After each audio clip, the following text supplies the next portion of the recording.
안녕하세요, 친구들. 만나서 반갑습니다. 선생님은 유소진입니다. 여러분들과 함께 이제 한국사 능력 검정 시험 대비를 하기 위해서 이 강좌를 이제 준비를 했습니다. 간단하게 그러면 선생님이 이제 소개를 하고 들어가 보도록 할게요. 탭이죠. 선생님 탭입니다. 탭 갖고 나왔네. 자, 이 탭을 통해서 첫 번째로 진행할 거는 이제 오리엔테이션. 선생님 소개도 하고 그다음에 이 강좌가 어떻게 진행되는지, 그리고 또 그것만 하고 끝나는 게 아니죠. 1강에서 우리 연표를 통해서 한국사를 총정리를 한번 해보는 시간을 가질 거예요. 아주 유용한 시간이 될 겁니다. 그리고 한국사 능력 검정 시험 대비를 하는 친구들에게 그 시험이 무엇을 출제하고 있는지를 또 알려주는 시간이니까 이 시간 놓치지 않고 꼭 잘 들어주시면 좋겠습니다. 일단 선생님 이름은 이제 유소진이고요. 소진. 요즘 이제 소진이라는 이름이 점점 많아지고 있던데. 자, 선생님은 사회요리, 역사요리 전문가입니다. 요리처럼 여러분들이 맛있게 먹고 영양가 있게 이렇게 소화시킬 수 있게 선생님이 아주 사회, 역사를 맛깔나게 드시기 쉽게 그렇게 이제 요리를 해주겠다. 요런 의미로. 그래서 지금 여기 그림 보면은 셰프의 모자를 쓰고 있어요. 예전에는 선생님이 진짜 셰프의 모자를 쓰고 나온 적도 있었는데 성격이 안 맞는 것 같아. 그런 거 못 하겠어요. 그래서 여기 그림, 그리고 그 이미지, 요거를 좀 가져달라. 우리가 이제 사회 역사 요리 먹듯이, 맛있는 음식 먹듯이 우리 먹방 시간이다라는 생각하면서 그렇게 이제 수업을 들어주시면 좋을 것 같아요. 쌤의 이제 경력을 좀 이제 그래도 궁금해하시는 친구들이 있을까봐 2003년부터 쌤이 이제 강의를 시작을 했습니다. 나이 계산하지 마시고요. 자, EBS에서 현재도 이제 중학 사회 강의를 맡고 있고, 뭐 대규, 비상, 에듀베스트, 시그 이렇게 많은 이제 온라인 강의를 이제 쌤이 하고 있습니다. 또 했어 왔었고, 그렇기 때문에 믿어 의심치 않고 쌤 수업 들으면 된다. 뭐 그 얘기고요. 자, 그다음 쌤에게는 이제 카페가 있어요. 네이버에 소진쌤의 교실이라고 쳐주시면은 들어갈 수가 있습니다. 여기에 쌤이 다양한 자료도 올려놓고 또 친구들 간에 또 소통도 할 수 있는, 친구들끼리도 다른 학교 친구들은 언제 시험 보는지 뭐 어디서부터 언제 나오는지 이런 궁금하잖아요. 거기서 친구들과 함께 소통을 할 수 있도록 하는 자리, 그래서 쌤의 자료들도 많이 올려놨으니까 확인해 주시면 좋을 것 같습니다. 이제는 본격적으로 한국사 능력 검정 시험에 대해서 좀 알려드리려고 합니다. 한국사 능력 검정 시험은 당연히 주관 국사편찬위원회죠.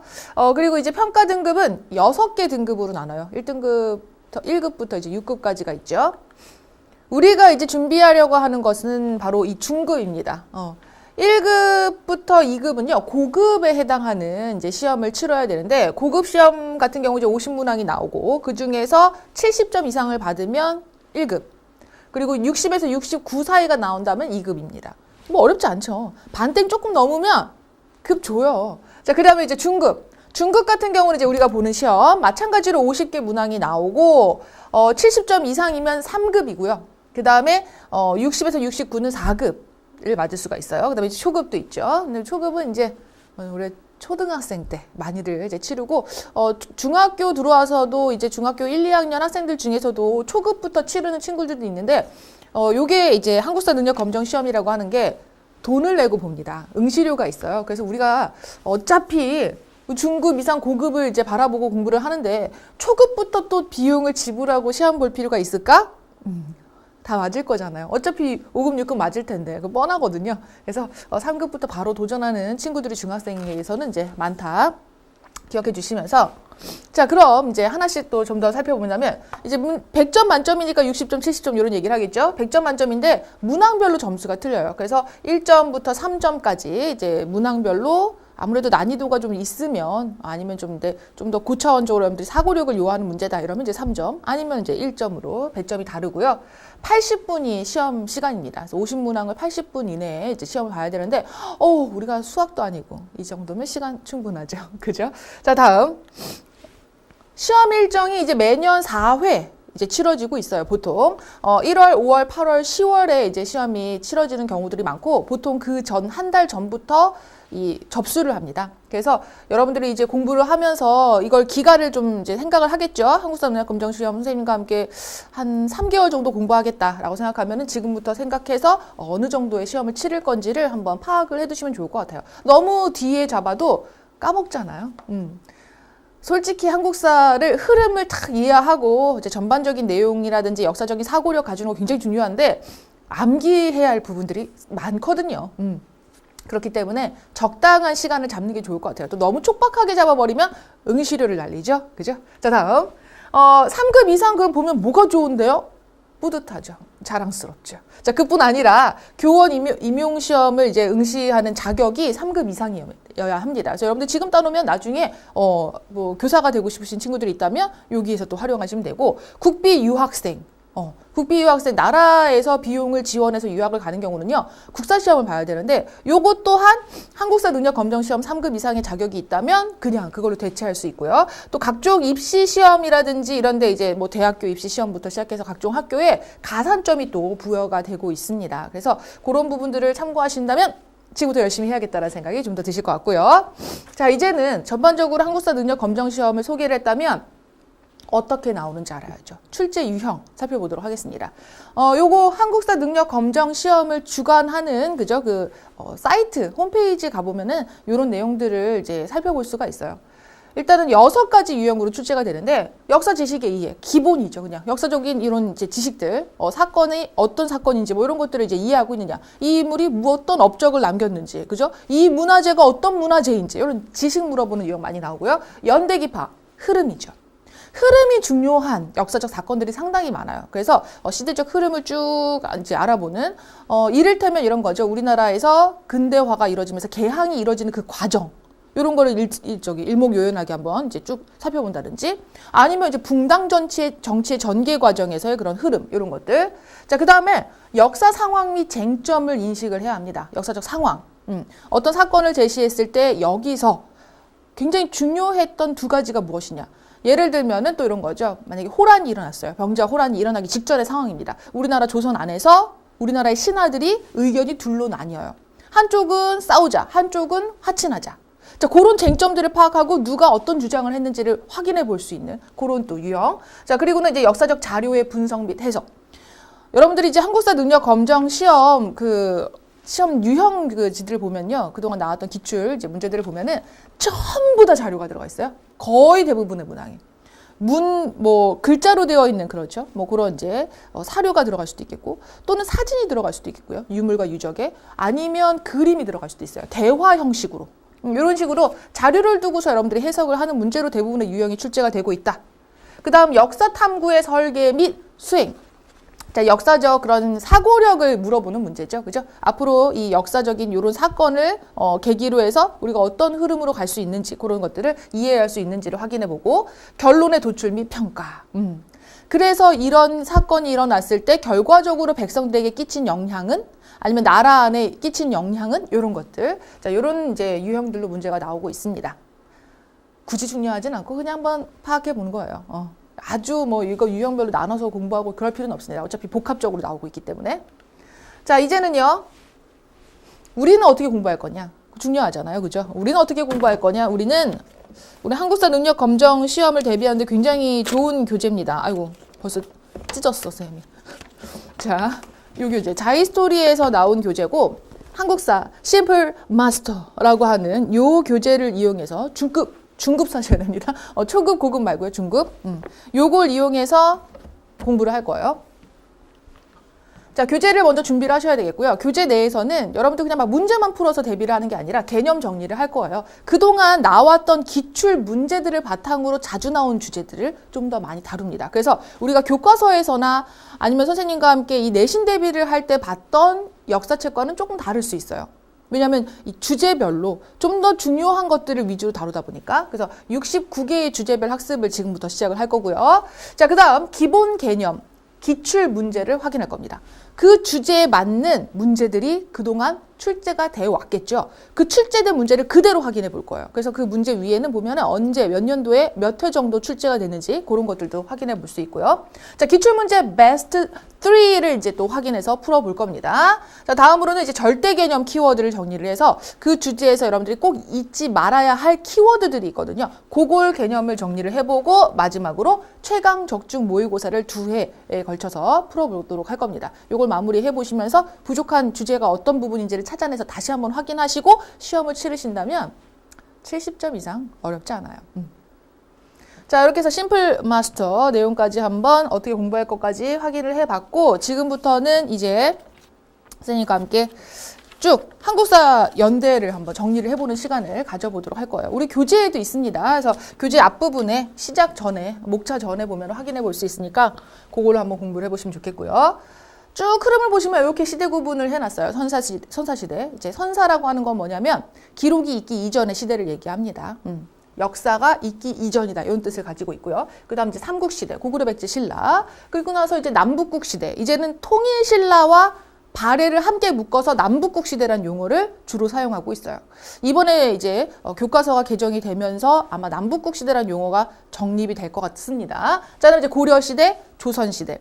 그리고 조선 시대에서 좀 더 근대화가 되어가는 이제 근대 시기를 배우고 그리고 일제 강점기로 넘어갑니다. 일제 강점기가 끝나고 나서 현대까지 그 시대를 한번 쭉 흐름을 짚어봐야 되는데 그때 여러분들이 기본적으로 알아야 되는 용어가 좀 있어요. 이게 뭐지? 아십니까, 여러분?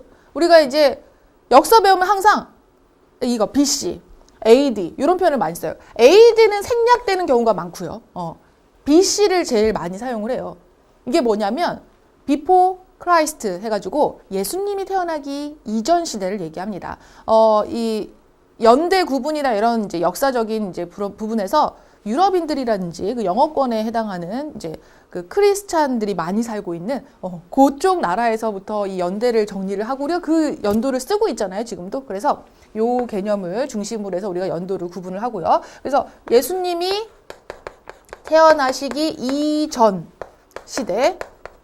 그리고 요거는 이제 라틴어예요. 그래서 라틴어로 예수님이 태어난 그리스도 이후의 시대 이런 의미를 가지고 있습니다. 그래서 태어난 탄생 이후의 시대. 요 예수님이 태어난 시기가 정확하지 않고 실은 뭐 3, 4년의 차이가 있다라고 이제 학자들이 얘기는 하고 있지만 이미 정해졌기 때문에 그냥 요 기준을 사용을 하고 있습니다. 그리고 요거와 함께 이제 여러분들이 알아야 되는 게 뭐냐면 century.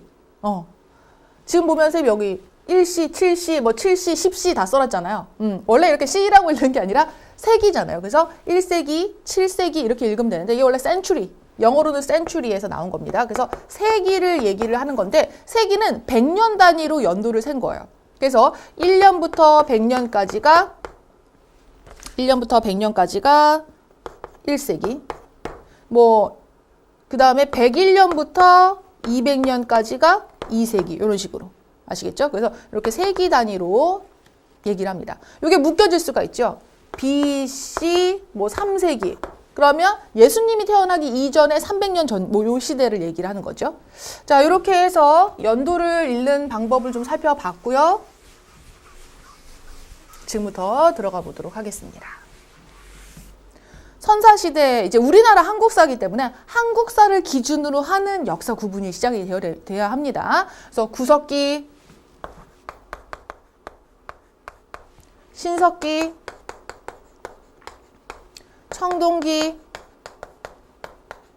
철기까지 모두 다룹니다. 선사시대. 문자가 등장한 거는 이제 청동기 시대예요. 세계적인 세계의 역사로 봤을 때는 근데 우리나라에서는 이제 선사시대를 여기 철기 시대까지 넣어서 확인을 해보고 왜냐하면 우리나라 안에 이제 남아있는 역사적 기록이 있는 게 아니라 중국에서 우리나라 쪽에 있는 역사를 기록해 놓은 기록물들이 있는 거기 때문에 우리는 선사시대를 여기까지 넣습니다. 이렇게 나눠 놓고 나서 이제 구석기부터 살펴본다면 구석기 같은 경우는 약 70만 년 전부터 시작을 했습니다. 우리나라 한반도에서 70만 년 전에 이제 유적이나 유물이 발견이 된 거죠. 구석기와 신석기는 둘 다 석자를 돌자를 써요. 그죠? 바로 돌을 사용했던 시대인데 돌을 사용했던 모습이 좀 달랐던 거죠. 구석기에서는 뚝 떼서 사용을 했습니다. 깨트려서. 그래서 뗀석기를 사용했었고 신석기 시대에는 이걸 갈아서 좀 다양하게 용도에 맞게 쓰기 시작해요. 그래서 간석기를 사용했다라는 가장 큰 차이점이 있어요. 자, 구석기 시대는 이 돌 가지고 뭘 했냐면은 동물들 보면은 동물들 머리 칵 찍고 막 집어 던지고 막 돌 집어 던지고 해서 사냥을 해요. 사냥을 하거나 열매를 따먹거나 또는 물고기를 잡거나. 그래서 먹을거리들이 있는 자연에서 먹을거리를 구할 수 있는 곳을 매번 찾아다녀야만 했습니다. 중요한 게 뭐냐? 이동생활했다는 거. 자, 신석기 시대에는요. 이와 달리 농사가 시작돼요. 농경과 목축이 시작되면서 농사 짓는다는 건 씨를 뿌리고 얘가 자랄 때까지 잘 관리를 해줘야 되는 거잖아요. 그죠? 그리고 이동해요? 아니잖아요. 얘네를 수확할 때까지 이 자리에 머물러 있어야 돼요. 그러다 보니까 이제 정착이 시작됩니다. 이것 때문에 생활의 모습이 완전 다른 거예요. 구석기는 이동 생활을 하니까. 그리고 사냥을 할 때 사냥감들이 몸집이 좀 컸어요. 그때만 하더라도. 아직은 빈기가 있어가지고 몸집이 크고 털이 많은 그런 짐승들이 많았거든요.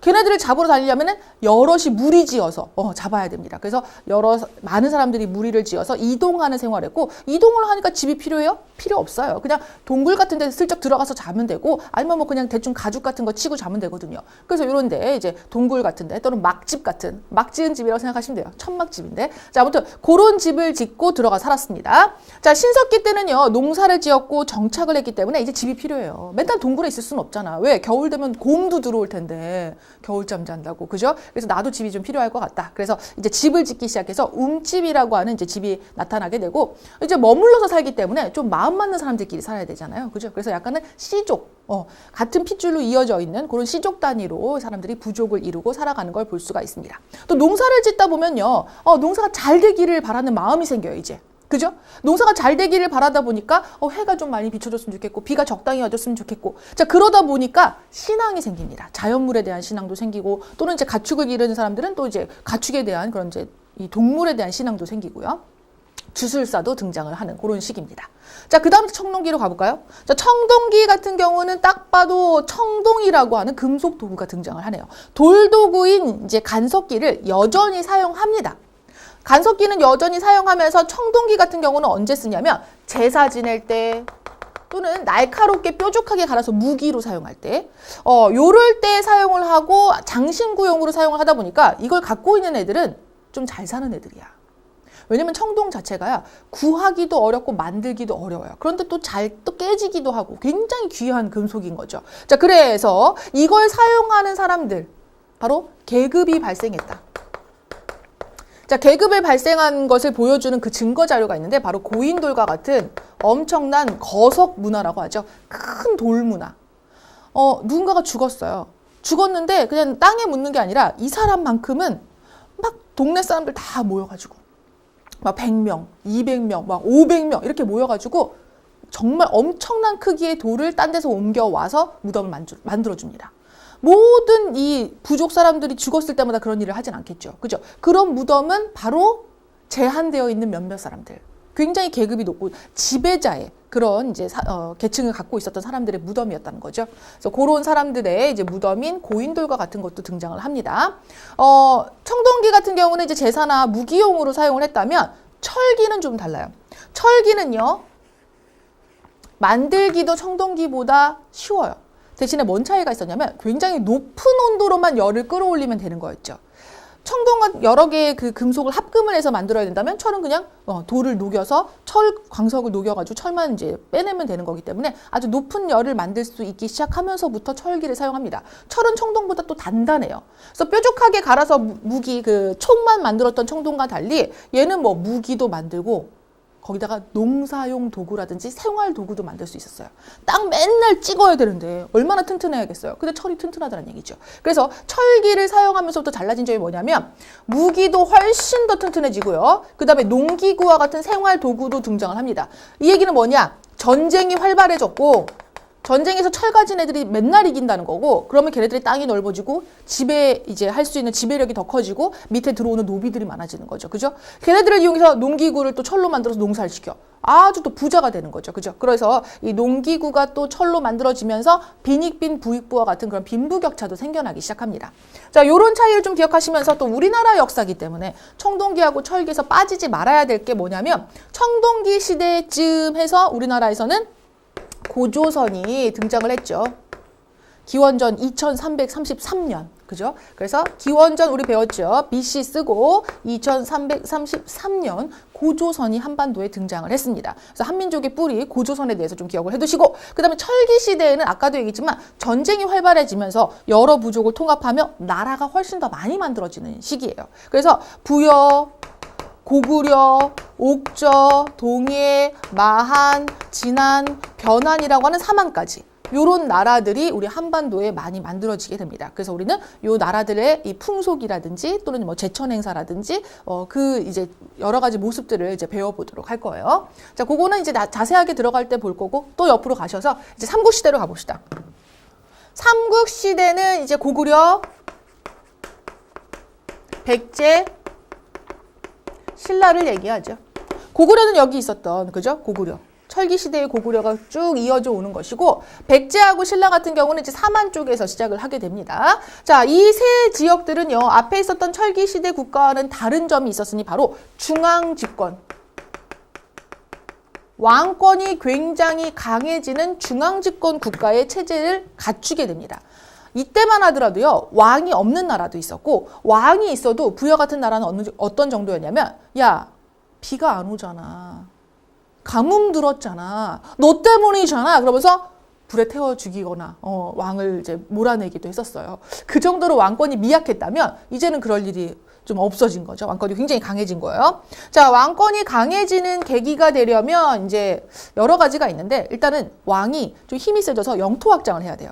영토 확장을 하면서 야, 왕을 여러 부족이 돌아가면서 하지 말자. 나 내 아들에게 물려주고 싶어.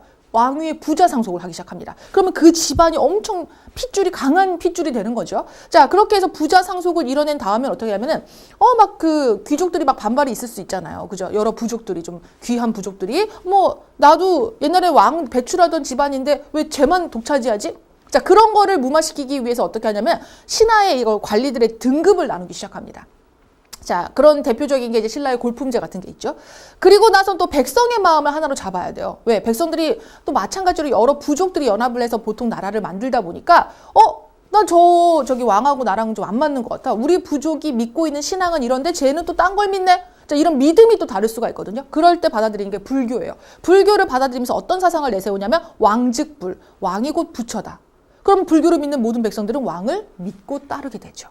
자, 그런 식으로 중앙집권 국가를 만들어냅니다. 여기서 중요한 건 뭐냐? 선생님 방금 얘기했던 영토 확장, 부자 상소, 불교를 수용한 왕들, 아니면은 이제 관리 체계를 만들어낸 왕, 아니면은 뭐 율령이라고 하는 또 이제 그 나라를 운영하기 위해서 만들어진 체제들, 이런 것들을 도입한 왕들을 다 외워야 돼요.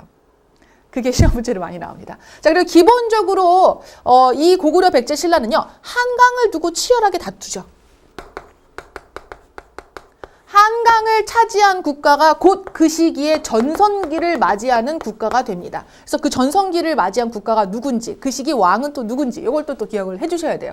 자, 전성기 같은 경우는 제일 먼저 한강을 차지했던 국가는 백제였어요. 그래서 백제가 4세기, 그리고 나서 이제 고구려가 5세기, 6세기 이제 신라가 차지를 하게 되죠. 자, 요 각각이 이제 각 나라의 전성기에 해당하고, 백제 같은 경우는 이제 4세기 하면 어떤 임금을 떠올려야 하느냐? 근초고왕. 해외에까지 그 이름을 또 드날리는 이제 해외에 진출했던 왕이고요. 뭐 5세기의 고구려는 말할 것도 없이 광개토 대왕. 광개토라는 이름 자체가 대양이란다. 어머, 대왕. 광개토라는 이름 자체가 땅을 넓게 넓혔다, 열었다, 이런 의미를 가지고 있어요. 그래서 엄청나게 많은 영토 확장을 했다라는 거 알고 계시죠? 만주벌판 달려라 광개토 대왕.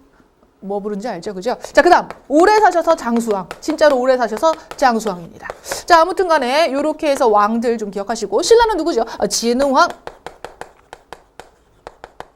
자, 요렇게 이제 한강을 차지한 순서까지 확인해 보시면 좋을 것 같습니다. 자, 그 다음으로는 어디로 가야 되냐면 이제 남북국 시대로 갑니다. 신라가 통일을 합니다. 마지막 전성기를 맞이했던 신라에서 쭉 이어서 이제 통일을 해서 통일 신라가 만들어지고요. 자, 그리고 고구려 쪽에서는요, 또다시 그 세력을 모아서 발해가 만들어졌었죠. 그래서 고구려와 통일신라와 발해가 양립 같이 있었던 시대이기 때문에 남북국 시대. 남쪽의 통일신라고 북쪽의 발해입니다. 자, 이렇게 남북국 시대가 열리게 되었는데, 통일신라 같은 경우는 어떤 거를 좀 기억하시면 되냐면, 통일신라 초반에 왕들의 업적을 좀 기억을 하시면 됩니다. 그래서 처음에는 이제 신라 같은 경우는 아직 왕권을 완전히 이제 강력하게 좀 자리를 잡았다고 보기 어려운 상황이었었어요.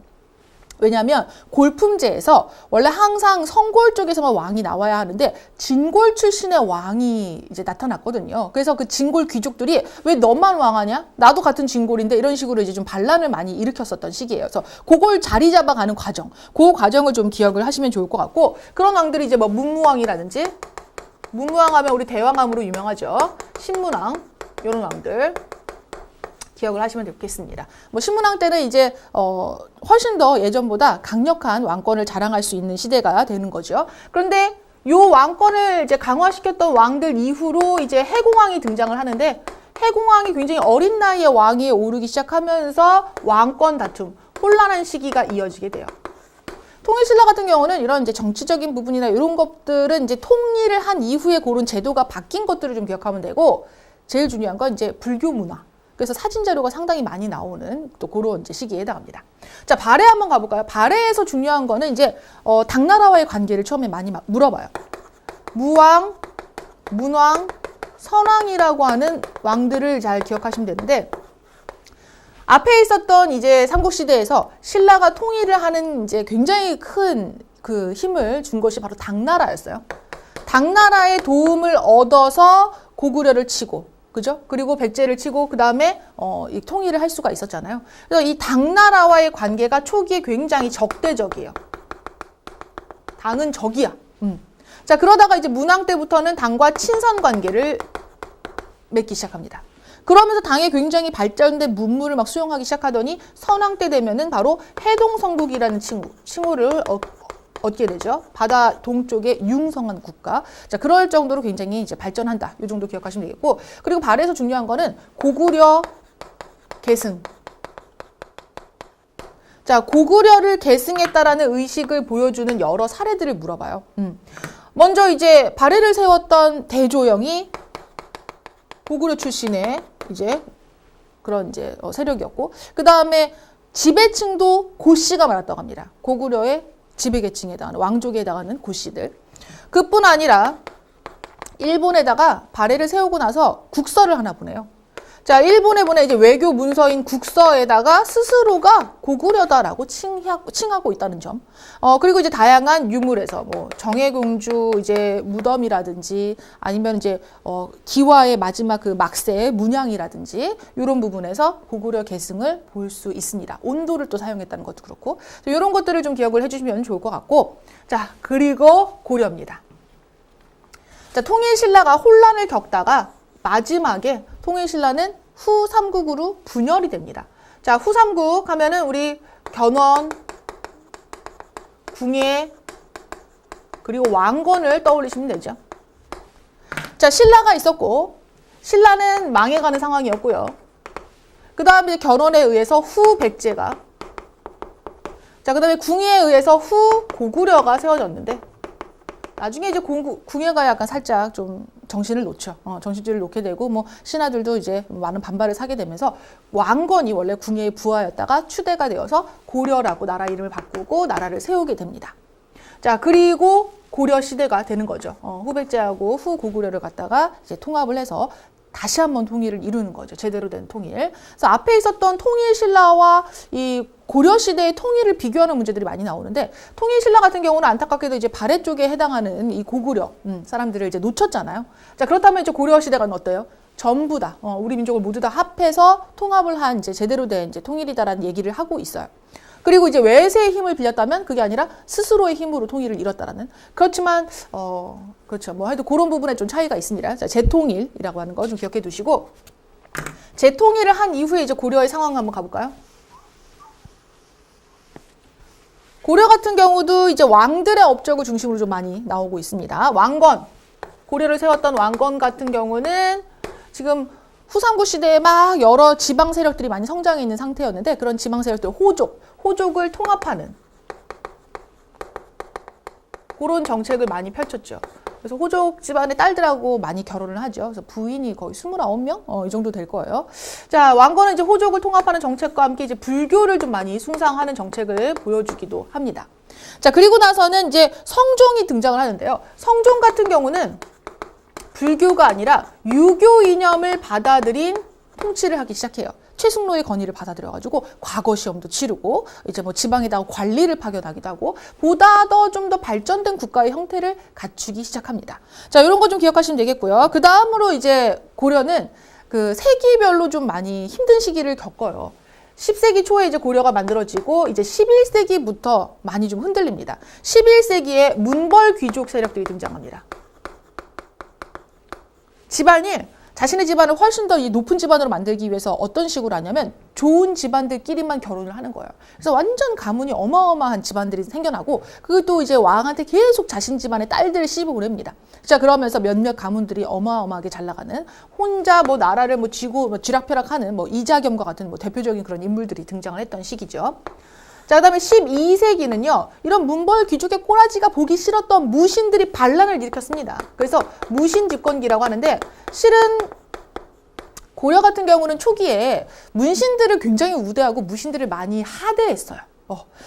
같은 등급이라 할지라도 문신이 훨씬 높은 지위를 가지고 있는 거예요. 그래서 무신들은 이제 정말 최고의 무신의 대장부가 저기 하급관리한테 막 뺨 맞고 다니고 막 이런 상황이 된 거죠. 그래서 나중에는 그냥 참다 못해가지고 칼 들고 진짜 들고 일어납니다. 그래서 문신들 다 죽여버려 막 이래가지고 정말. 자, 그런 이제 무신 집권기 시기. 아무래도 이렇게 이제 위에 있는 그 왕까지 자기들이 이렇게 거역하면서 정권을 장악한 거잖아요. 하극상이라고 하죠. 그런 하극상으로 정권 체계를 잡았던 무신들은 계속 흔들려요. 그래서 계속 하극상이 일어나요. 밑에 애가 또 죽이고 자리 잡고 밑에 애가 또 죽이고 자리 잡고. 자, 그런 이제 혼란 시기를 겪다가 나중에 이제 최씨 무신 정권이 좀 자리를 잡게 됩니다. 자, 그런 가운데 이제 어떤 일이 발생을 하냐면 13세기 몽골이 쳐들어옵니다. 자, 몽골이 쳐들어오면서 나중에 몽골이 원으로 이름을 바꾸게 되고 원 간섭기로 들어가요. 몽골이 쳐들어왔을 적에 실은 이제 무신들이 집권을 하던 시기였는데 걔들이 이제 한 일이 뭐냐면 잽싸게 강화도로 숨어 들어가죠. 강화도는 이제 섬이니까 저 몽골 애들은 초원을 달리고 말 탈 줄이나 알았지 뭐 배는 타겠어? 못 오겠지? 그러고서 이제 강화도로 숨어 들어가지고 거기서 부처님이 도와주실 거야. 그래서 팔만대장경판을 조판을 하고 있었죠. 그래서 팔만대장경판이라고 하는 정말 훌륭한 문화재를 만들어냈습니다. 백성은 지키지도 않고 영토도 지키지도 않고. 그러면 이 나라 땅은 누가 지켰냐? 백성들이 지켰어요. 백성들이 살아야 되기 때문에 그 몽골에 맞서서 대항해 싸웁니다. 몽골이 그걸 인정을 해요. 쟤는 좀 쉽지 않았어. 내가 중국 저 대륙을 다 점령을 했는데도 저기 고려는 쉽지 않은 상대네. 그래서 고려를 이제 회유를 합니다. 우리도 그래. 그럼 이제 더 이상의 그 피 흘리지 말고 몽골이 세운 원나라의 부마국이 되겠다. 이렇게 결정을 하는 거죠. 부마국은 뭐냐면 공주의 사위. 아무튼 그래서 원나라가 당시 원제국을 건설을 하고 주변에 많은 아시아에 있는 이제 국가 이름들을 원으로 갈아치고 있을 때 고려만큼은 여전히 고려였다라는 그런 부분에서 또 어느 정도의 그런 좀 자부심을 가질만 하죠. 그죠? 원나라는 뭐 어마어마한, 그죠? 그런 이제 세력을 그때 보여줬었기 때문에. 아무튼 간섭을 많이 받아요. 그래서 우리의 그 자주성에 많은 또 흠집이 나기도 합니다. 자, 그 다음에 이제 14세기가 되면은 이제 원 간섭기에서 좀 벗어나는 시기예요. 왜냐면 중국이 원나라가 망하고 명나라가 들어서는 이 원명 교체기라고 하는 시기에 들어섰거든요. 자, 그때쯤 우리나라에서도 야, 우리도 이때까지 이렇게 간섭받았는데 지금처럼 계속 있을 수는 없는 거 아니겠어? 라면서 개혁 세력들이 등장합니다. 그게 바로 공민왕. 그리고 신진사대부라는 세력들이 등장해요. 공민왕 같은 경우는 왕이죠. 그 앞에 있었던 왕들이 충자가 다 들어가요. 충선왕, 충렬왕, 충목왕. 충은 뭐냐면 몽골, 원나라에 충성하겠다. 이런 의미를 담아서 이름을 지었던 건데 이름도 공민왕? 다르죠? 좀 반항 기질이 보이죠, 그죠? 자, 그러면서 개혁을 합니다. 당시 이제 그 권문세족이라고 하는 원 간섭기에 또 옛날 문벌귀족 같은 그런 세력들이 등장을 했어요. 근데 이번엔 더 심해, 얘네들은.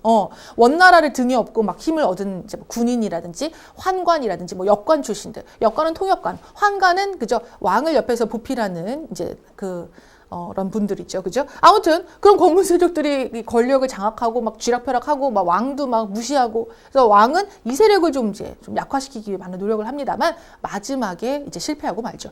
자, 그리고 요 시기에 신진사대부가 성장을 하는데 이 신진사대부들은 바로 성리학이라고 하는 옛 중국의 송나라의 학문을 받아들인 그런 세력들입니다. 자, 그래서 유학이에요. 유교 중에 이제 유교가 종교가 이제 그 유학이라고 하는 학문이잖아요. 원래 학문을 바탕으로. 그래서 그 유학을 여러 가지로 이제 공부를 하면서 이름이 달라지는데 그 중에 성리학을 좀 받아들여서 공부를 했습니다. 자, 그 다음에 또 이 신흥 무인 세력이 등장을 하는데 이 시기 아무래도 중국 안에서도 막 원명 교체기고 혼란한 시기다 보니까 그때 원나라 밑에 들어갔었던 많은 그 만주 지역에 있었던 그런 오랑캐들이라고 하죠. 그죠? 그 당시 뭐 거란이나 여진과 같은 그런 세력들부터 시작해서 다양한 그 반란이 일어났어요. 뭐 황건적의 난도 있었고. 자, 그거를 좀 진압하면서 최영 장군이라든지 이성계와 같은 신흥 무인 세력이 등장했죠. 그중 이성계 기억하셔야죠. 바로 이 신진사대부와 신흥 무인 세력에 특히 그 굉장히 개혁적인 성격을 가지고 있었던 사람들, 이성계를 중심으로 한 그들이 중심이 되어서 바로 조선이 열리게 됩니다. 태조 이성계라고 하죠. 그래서 이제 이 씨들이 왕이 되는 그 시대가 열렸어요. 조선의 가장 큰 특징은 이제 성리학을 기반으로 한 나라라는 점. 이제 완전히 이제 유교 국가고 이제 관료제 사회가 됩니다. 앞에 있었던 고려만 하더라도요, 그 집안이 되게 좋은 집안이 많잖아요. 그런 걸 귀족이라고 하죠. 귀한 족속들. 그런 이 귀한 족속들이 아니라 시험 봐서 관료가 되지 않으면 나라를 지배할 수 없는 시대가 돼요. 그래서 문신이 되었든 무신이 되었든 과거를 봐야 하는 그런 시대. 자, 조선시대는 여러분들이 어떻게 공부를 해야 되냐면 굉장히 많은 내용들이 있어요. 외워야 할 것들이. 정치적인 변화 과정도 기억을 해야 되고요. 그 다음에 이제 문화재 부분들도 다양하고 또 왕들마다의 업적도 다양하고. 그죠? 그래서 이 부분은 왜냐면 가장 가까운 시대고 역사적 자료가 워낙 많다 보니까 조선왕조 500년이잖아요. 그 500년의 그 왕조에서 왕조 실록을 직접 썼을 정도잖아요. 그래서 역사적 책들이 많이 남아있다 보니까 그만큼 공부해야 할 부분들이 많아요. 여기서 여러분들 꼭 이 임금의 이름을 다 외워줬으면 좋겠습니다. 태정태세, 문단세, 예성연중, 이명성, 광인효용, 숙경영, 경순헌철, 정순헌철, 고순 아시죠? 그죠? 그걸 딱 외워놓고서는 그 각각의 이름 중에서 이제 여러분들이 기억해야 할 임금들이 좀 있거든요.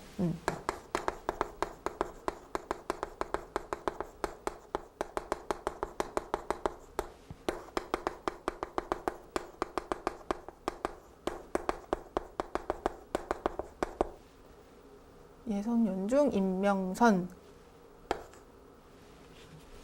광인, 효한, 숙, 경영, 정순. 이름을 일부러 조금씩 띄었었는데 이게 왕들의 이름이죠. 그죠? 미안해요, 여러분. 쌤도 이렇게 많은 걸 여러분들에게 부담을 줄 그럴 생각은 아니었는데 이게 오히려 여러분들한테 한 방에 그냥 조선의 역사를 쭉 정리하는데 더 이해를 할 수 있게 해주는 거기 때문에 부담이 되더라도 최선의 방법이라는 걸. 자, 각각의 이름들 중에서 여러분들 기억해야 할 이름들을 좀 동그라미를 할 거예요. 태조 이성계 당연히 태조 기억해야죠. 태조 이성계 같은 경우는 그렇죠. 조선을 건국한 사람입니다. 그죠? 당연히 중요하고요. 그 다음에 이제 태종 이방원은 이제 그 왕자의 난으로 반란을 일으켜서 이제 정권을 장악했던 그런 임금이고 왕권 강화를 위해서 굉장히 많은 노력을 합니다. 그 다음으로 이제 세종 같은 경우는 여러분들 뭐 아시다시피 그죠? 우리 그 집현전 학자들과 함께 한글을 훈민정음을 편찬하셨잖아요. 그죠? 그거 말고도 여러 가지로 많은 업적을 남겼습니다. 영토도 많이 확장을 했고요. 원래 이제 고려가 통일할 때만 하더라도 지금의 우리 영토의 모양이 아닌데 이때부터 조금씩 영토가 확장되기 시작하는 시기입니다. 그 다음에 이제 세조 같은 경우는 이제 앞에 있었던 단종이 자신의 조카인데 조카를 제거하고 왕위에 올랐던 사람이에요. 그만큼 신하들의 반발도 많았겠죠. 그래서 왕권 강화를 위해서 또 더욱 많은 또 힘을 기울였던 사람입니다. 좀 그 정도 기억하시면 되겠고, 그 다음에 성종. 앞에 있었던 이 임금들의 그 기반을 바탕으로 해서 성종 때 나라에 기틀이 마련됐다고 얘기를 할 정도예요. 경국대전이라고 해서 조선시대를 쭉 이끌어가는 최고의 법전입니다. 종합법전. 그게 완성이 됐거든요. 그래서 성종도 좀 기억을 해주면 되겠고. 근데 이제 성종 다음으로 등장하는 연산군 때부터 좀 문제가 생겨요. 성종 다음에 등장했던 임금인 연산군은 조종으로 끝나지가 않죠. 원래 그냥 제대로 업적을 마무리 짓고 죽었다면 왕이 조종의 칭호를 주는데 연산군이라고 하는 이름은요, 쫓겨난 거예요. 자리에서 쫓겨났다는 얘기입니다. 이 시기에 좀 연산군이 여러 가지로 문제를 좀 많이 일으켰었어요. 그죠? 막 신하들도 많이 죽이고, 그죠? 자신의 그런 계모라고 할 수 있는데 그런 이제 왕비들도 죽이기도 하고요. 뭐 이런 일들이 있었습니다. 아무튼 그게 중요한 게 아니라 요때 바로 사화가 일어난 시기거든요. 사화. 연산군하고 중종 이렇게 들어가면서 사화라고 해서 요때 이 우리 신흥무인 신진사대부들이요. 실은 두 갈래로 나뉘어서 급진 신진사대부가 있었고 온건 신진사대부가 있었습니다. 급진 사대부들은 조선 세우자. 온건은 그냥 개혁만 하자. 고려 앞에서. 고려는 두고 개혁을 해야지. 왕을 왜 바꿔. 이런 세력이었었어요. 온건은 나라 세우는데 합세를 안 했죠. 그러다가 슬슬 조선시대에 들어오기 시작했습니다. 성종 시기 뭐 이런 시기부터 슬슬 들어오기 시작하면서 자리를 잡고 있었는데 원래부터 급진 세력들은 자리 잡고 있었겠죠. 그죠? 그래서 급진 세력들이 이때부터 훈구라고 하고 새로 들어온 이 온건 신진파 사대부들을 사림이라고 하는데 이 훈구와 사림 간에 싸움이 좀 붙었어요. 훈구가 당연히 사림들을 완전 밟아버렸습니다. 그래서 사림들이 크게 화를 입었다. 사화라고 해요. 자, 그런 사화가 몇 차례 있었고요. 자, 그리고 나서 선조. 자, 선조 시기는 여러분들 아시다시피 임진왜란이 일어났어요. 그래요. 그래서 임진왜란이 일어났던 시기면서 요때 또 우리 이 사림들이 원래는 훈구들한테 많이 피해를 입었지만 어쨌든 결국 과거 시험 보고 계속해서 지방에 있는 선비들은 과거에 급제해서 자리를 잡고 중앙에 진출하게 됩니다. 훈구들은 나이가 들면 점점 이제 쓰러져가는 존재들이잖아요. 결국 사림들의 세상이 돼요. 그 사림들이 관직을 얻으려고 과거 시험 보고 올라왔는데 관직 자리가 너무 적은 거야. 그래서 걔들이 또 패가 나뉘어요. 그게 바로 붕당이라고 하는데 붕당이 시작됐던 시기가 선조시기입니다. 자, 그리고 이제 광해군도 자리에서 끝까지 자리를 지키지 못하고 쫓겨났는데 이 연산군하고 좀 다른 케이스예요. 광해군은 굉장히 급진적인 개혁을 많이 추진하면서 특히 당시 청나라라고 하는 중국의 그런 또 오랑캐, 우리로서는 당시 조선을 오랑캐라고 봤었던 그 청나라가 세워지게 됩니다. 그 여진족들에 의해서 만들어진 청나라를 당연히 당시 사림들 같은 경우는 야, 배척해야 돼. 명나라가 최고지. 이러면서 이제 지금 막 반발하고 있는 상황에서 광해군 같은 경우는 아니야, 중립. 청나라 여진족들이죠. 그들이 세웠던 그 당시 이름은 후금이었습니다. 후금과 명나라 사이에서 중립 지키자. 이런 얘기를 하다가 결국 자리에서 쫓겨나게 되고 그 다음에 등장했던 임금이 인조인데 당연히 이 임금은 중립 싫어. 난 명나라 편이야. 라고 했겠죠. 친명 배금 정책을 펼치다가 결국 병자호란이 일어나요.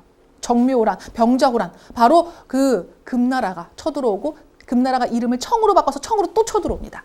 자, 그리고 우리가 당시 이제 그 남한산성에 피난을 가게 되는 경우를 볼 수가 있었죠. 남한산성이라는 영화도 그래서 개봉을 했었죠. 자, 요런 상황들을 좀 기억하시면 되겠고, 숙종 때는 이제 환국이 시작됩니다. 환국은 뭐냐면 붕당이 아까 패가 나졌다 그랬잖아요. 사림들을. 그 사림들을 여러 패로 나눠져 있는 상태에서 막 이 편 들었다 저 편 들었다 숙종이 막 이러면서 자신의 자리는 지키고 막 신하들을 쥐락펴락합니다. 근데 그러면서 너무 치열하게 싸운 거죠. 신하들끼리, 붕당 안에 있는 사림들끼리. 그래서 사림이 이제 결국은 영조, 정조 시기에 가면은 몇 개의 사림들이 정권을 장악하게 하고 서로가 완전 치열하게 제거하려고 지들끼리 싸우는 그런 상황이 만들어지게 돼요. 영조, 정조는 그게 싫어서 탕평책을 실시하죠. 탕평책은 뭐냐면 편을 나누지 않고 붕당처럼 패 나누지 말고 우리 고르게 이제 등용해서 나라를 좀 한번 일깨워보자, 좀 이렇게 일으켜보자, 요런 이제 그런 정책이었습니다. 정조 같은 경우는 그러면서 수도도 옮겨보려는 그런 계획을 세웠죠. 한양 안에서는 너무나도 많은 세력들이 썩어 문드러졌어. 이제 수원으로 옮겨야겠어. 그래서 수원 화성을 건설을 하기도 했었습니다. 하지만 정조가 너무 일찍 죽게 되죠. 자, 그리고 순조 이후부터는 쭉 바로 세도 정치가 시작됩니다. 순조 이후부터는요, 왕권이 많이 흔들리는 시기예요. 너무 어린 왕들이 들어서면서 바로 왕실의 외척 세력들이 정권을 장악했거든요. 자, 요 정도 기억하시고요. 자, 이제 근대로 넘어가 볼게요. 자, 우리 정순, 헌철, 고순의 고종입니다. 고종이 굉장히 어린 나이에 왕위에 오를 상황이 되었을 때 아버지가 나섰어요. 내가 하련다. 흥선대원군. 자, 흥선대원군이 이제 왕실의 외척 세력 절로 가. 친아버지인 내가 대신할 테니까 하면서 왕실의 외척 세력들을 좀 제거하고 나라를 좀 개혁해보려는 정책을 펼쳐갑니다. 뭐 경복궁도 다시 세우고 여러 가지 뭐 서원이라고 해서 사림들이 그동안 공부하면서 막 패를 이제 나누면서 싸움질을 했던 그런 이제 그 서원들도 몇 개 없애고 많이 없애고 뭐 그런 일을 했었어요. 자, 그런데 이 시기는요, 나라 밖에서 굉장히 많은 서양 세력들이 침략을 해오던 시기였어요. 병인 양요부터 시작해서 그 전에 있었던 뭐 신미 양요도 있었고요. 나중에는 이걸 잘 몰아내고 났더니 일본이 또 쳐들어와서 운요 사건을 일으키더니 야, 그냥 우리가 문 열게 했으문이다. 문 여시오. 강화도 조약을 강제로 체결토록 하는 거죠. 그죠? 자, 강화도 조약이 이제 최초의 근대적 조약입니다. 그래서 우리가 근대의 시기를요, 학자들마다 좀 의견이 다른데요. 뭐 꼭 구분할 필요는 없어요. 흥선대원군 집권기로 보는 사람도 있고요. 그리고 강화도 조약 체결 이후로 보는 사람들도 있습니다. 아무튼 요 시기부터 약간 근대라고 하는 건 뭐예요? 현대에 가까워졌다는 거예요. 그 전의 시대와는 좀 다른 모습을 보이며, 모습이 조금씩 현대화되어가는 그런 시기에 해당합니다. 자, 강화도 조약 체결하고 나서 우리나라도요, 여러 가지로 이제 좀 개항이 필요하고 근대화가 필요하다는 생각을 해요. 그래서 그때는 또 이제 고종이 왕위를 또 이제 되찾게도 되었고요. 아버지를 이제 내려가게 되고, 아버지가 청나라에 뭐 잡혀가는 사건도 발생하고, 그러면서 이제 고종이 이제 자리를 지키면서 여러 가지 근대화 정책을 펼쳐갑니다. 근대화 추진 과정에서 근대화가 너무 느리다라고 해서 뭐 갑신정변이라고 하는 그런 사건들도 일어났었고, 그래서 요 시기 근대화 시기에는 사건을 중심으로 병인양요, 신미양요, 강화도 조약 또는 뭐 갑신정변 아니면 동학 농민 운동 이런 사건들을 중심으로 해서 굉장히 많은 내용들을 배워 나가게 됩니다. 자, 그러다가 근대화가 추진되는 과정 속에서 일본이 계속해서 야욕을 드러내기 시작하죠. 국권을 침탈해 나가기 시작합니다. 그래서 그 침탈 과정에서 있었던 여러 가지 사건들도 여러분들과 함께 좀 중요하게 다뤄볼 거예요, 나중에. 자, 국권이 침탈되는 시기는 언제냐? 1910년이었습니다. 일제강점기로 들어갔고요. 일제강점기로 가게 되면 우리는 1910년, 1920년, 1930년으로 나누어서 그 통치 시기를 살펴보게 됩니다. 1910년에는 이제 조선총독부를 딱 세우고 우리나라를 완전 힘으로 억누르려는 그런 시대였었어요. 그래서 조선총독부 뭐 세워놓고 그다음에 이제 헌병경찰들이라고 해서 그 군인들 치안을 유지하는 그런 경찰들입니다. 칼과 총을 차고 있는 이런 사람들이 우리의 이제 그런 경찰 노릇을 하면서 무력으로 이제 굉장히 무단 정치라고 하죠. 무력으로 누르려는 정책을 펼쳤었고, 그럼에도 불구하고 1919년에 어떤 사건이 일어나냐면 3.1 운동이 일어나요. 뭘 쓰는 거야? 1919년 3월 1일 3.1 운동이 딱 일어나는 걸 보면서, 야, 밟는 것만이 능사는 아니네. 얘네들 너무 우리가 눌러놨더니 더 폭발한다. 이러지 말자. 그래서 1920년대부터 펼쳤던 정책이 뭐냐면 민족끼리 굉장히 그 분열을 일으키는 민족 분열 통치. 이간질책을 씁니다. 그래서 이 당시 친일파들이 많이 또 등장을 하게 되죠. 자, 그러다가 이제 1930년대 되면은요, 요때부터 이제 그 일본이 이 세력을 더 확장해서 뭐 중일 전쟁도 일으키고, 그다음 태평양 전쟁도 일으키고 하면서 제2차 세계대전에 끼어드는 그런 시기였습니다. 계속해서 우리도 일본에게 맞서서 대항하고 한국 광복군을 창설해서 이제 선전포고도 하고, 그런 것들이 공을 들여서 결국 1945년 8월 15일 광복을 맞이하게 되죠. 자, 광복 이후에 이제 시기부터를 우리가 현대 시기로 배우는데, 우리 현대 시기도 참 파란만장합니다. 1948년 8월 15일 대한민국 정부가 수립이 돼요. 그 3년간에 어떤 일들이 있었냐면, 미국과 소련군이 들어와서 우리 한반도를 갖다가 분할 점령을 해버립니다. 그런 가운데 친일파들을 청산할 기회를 완전히 놓쳐버리게 되고요. 미군과 소련군이 자기들의 입맛에 맞게 자기들 말 잘 따르는 애들 데리고 정치를 하기 시작해요. 그러다 보니까 오히려 친일파들이 자리를 잡아버렸어, 완전히. 자, 그런 가운데 이제 우리나라를 두고서는 독립을 시킬 것이냐 말 것이냐 이런 막 논의를 하다가 우리는 결국 완전히 분단이 되어버리고, 1948년 8월에 대한민국 정부가 수립되고 그해 9월에 또 북한에서는 북한의 정부가 수립이 돼서 완벽한 분단이 되어버리죠. 그리고 1950년 무슨 일이 일어나니까 6.25 전쟁이 반발을 했어요. 그래서 결국 민족 간의 그런 민족 상잔이라고 하죠. 그런 피 흘리는 그런 이제 그 전쟁이 일어나게 됩니다. 53년까지 전쟁은 3년간 치러지게 되고요. 자, 그 이후에 어떤 일이 또 발생하냐면 이승만이라고 하는 정부가 독재를 계속 하게 됩니다. 1948년에 뽑혔던 초대 대통령인데 계속해서 개헌, 헌법을 고쳐요. 여러 가지로 뭐 발췌 개헌 뭐 뽑아서 고친다. 또 4.4 오입 개헌에서 사람들이 뭐 반올림해서 뭐 개헌을 뭐 이렇게 통과시켜버리고 이런 사건을 일으키면서 계속 독재를 합니다. 그렇게 독재를 유지를 하다가 결국은 이제 많은 사람들이 반발을 하는 사건이 발생하니 그게 바로 4.19 혁명. 4.19 혁명을 계기로 해서 이승만은 하야하고요. 이 당시 독재 정권이었던 자유당 정권은 완전히 붕괴되어 버려요. 자, 근데 그게 끝이 아니에요. 5.16 군사정변이 일어나면서 자, 박정희라고 하는 또 다른 이제 사람이 정권을 장악하게 되죠. 군사 정변을 통해서, 쿠데타를 통해서 정권을 장악했고, 마찬가지로 유신체제라고 하는 이상한 또 헌법을 만들어내서 독재를 합니다. 하지만 이 시기에 또 굉장히 눈부신 경제적 성장이 있었어요. 새마을 운동부터 시작해서 또 경제 성장도 엄청나게 이끌어내는 그런 쾌거가 있었고요. 자, 그리고 나서 이제 민주화 운동이 계속해서 추진됩니다. 유신체제라고 하는 체제 자체는 정말 잘못된 이 민주화에 완전히 반대되는 그런 역행하는 사건이었거든요. 그래서 그걸 반대하는 그걸 반대하는 유신 반대 투쟁이 계속해서 일어나게 되고 그런 가운데 이 정권 내에서의 다툼으로 박정희가 피살, 총에 맞아 죽는 사건이 발생을 해요. 그리고 나서 등장한 게 이제 전두환 정권인데 전두환도 이제 12.12 사태라고 하는 군사 쿠데타를 일으켜서 정권을 장악한 군인 출신 대통령입니다. 결국 전두환은 7년의 임기를 이제 하게 되고요. 6월 민주항쟁이라고 해서 당시 우리 시민들과 학생들이 계속해서 민주화를 요구하는 항쟁을 벌여나갑니다. 결국 그렇죠. 우리 손으로 다음 대통령을 뽑게 돼요. 그게 이제 노태우 대통령이었고 그 이후로 뭐 88 올림픽도 열리고요. 김영삼 이제 대통령이 또 정권을 장악하게 되면서 금융실명제라든지 역사 바로잡기 운동도 시작이 되죠. 하지만 안타깝게도 그죠. 우리 경제 위기를 겪게 됩니다. IMF 경제 위기라고 부르기도 합니다. 그리고 이제 김대중 정권 때 남북 정상회담이 열리고요. 그다음 노무현 정권 때 또다시 또 남북 정상회담을 2차를 열 수 있게 됐죠. 요 정도까지. 그래요. 오늘 내용이 많은 내용이에요. 하지만 한 방에 한번 쭉 정리를 해보고 나서 여러분들과 함께 하나하나 뜯어 들어가는 것이 훨씬 더 도움이 많이 되겠죠. 그죠? 그래서 요 강좌는 여러분들이 2번에 나눠서 걸쳐서 봐도 되는 강좌니까 너무 일찍 얘기했나? 그래요. 자, 마지막입니다. 마지막은 항상 쌤이 중달미를 드릴 거예요. 중급 달성 미션.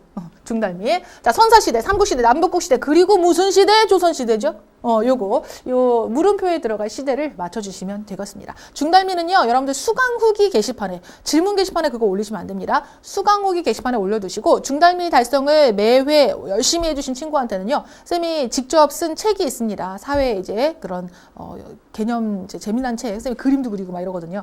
그 책을 선물로 보내드리도록 할 겁니다. 자, 오늘 정말 여러분들 수고가 많으셨습니다. 참 잘했어요. 도장 받아가시고요. 도장 있는지 모르셔갖고, 그죠? 자, 도장도 받아가시고, 중달미도 달성하시고, 다음 시간 또 쌤 만나러 오시면 좋겠습니다. 다음 시간에 만나요.